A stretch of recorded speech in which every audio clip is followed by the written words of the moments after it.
Alright, um, now we've lasted the shoulder onto the toe. It's considerably harder to last a thick piece of leather, and I don't want you to get really neurotic about it. Just try your best, because after this dries, we're going to carve it away with a razor and smooth it with a file and rasp.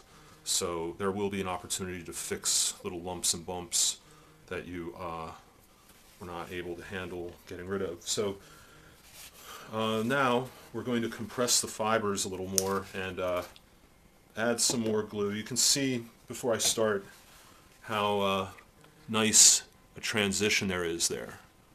See how the leather was skived down, and it makes this little telltale bump on the toe of the shoe, which is kind of a sign of a handmade shoe. So it's you know, an interesting little form that gets created there from the toe puff that isn't there on other shoes.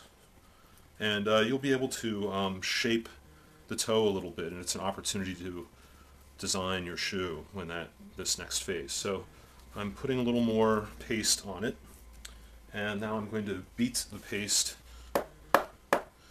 into the leather and compress the fibers with my hammer.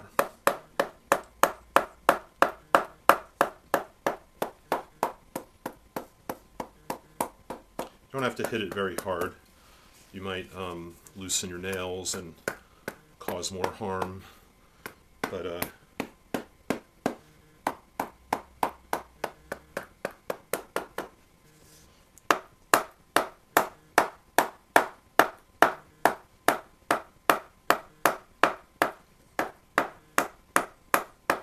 every time you hit it with the hammer, it leaves a little flat spot.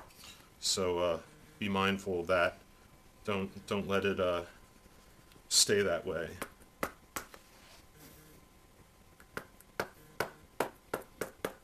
You know, I could form the toe to a point.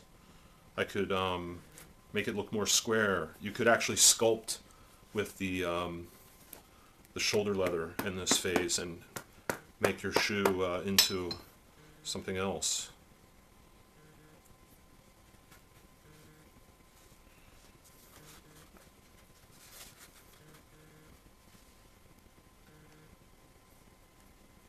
Okay, this is going to get good and solid when it dries. It'll be nice.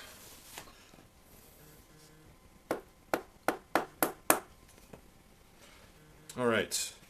Now, my heel counter is going to wrap all the way around and reach almost up to the joint.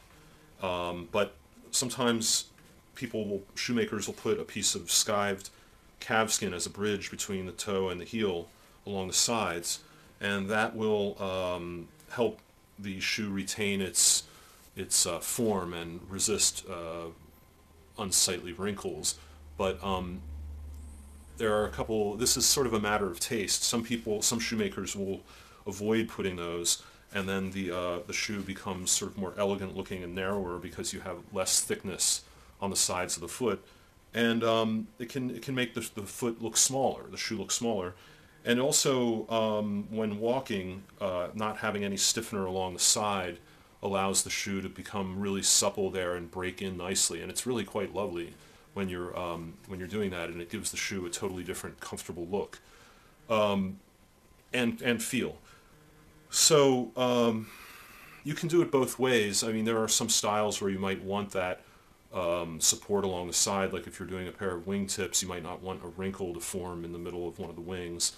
It might be undesirable, but I think that the shoe looks better on the foot without them. It looks like it forms itself to the foot more precisely, and it's more supple, and when it's not on your foot, it's in your closet where no one's seeing it, and there might be more of a crease along the joint line, but I feel like how the shoe looks while it's on your foot is more important than how it looks in the closet. But it is a matter of taste. I think conventional taste would be to have the bridge stiffener between the two, but my taste tends towards not having it. But on this one, I might put two small crescents to the side which is what John Bedford Leno recommends in his very good book, The Art of Boot and Shoemaking.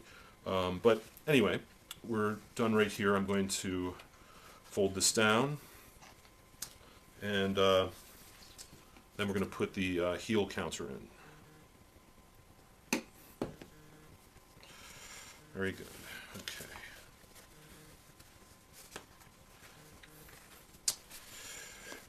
Okay. Now we roll up the back. Now we're going to put lots of paste on this and on the inside along here, and then I'm going to slip this in underneath and fold it over, and it'll look like it'll fit on like this, like that. So I'll do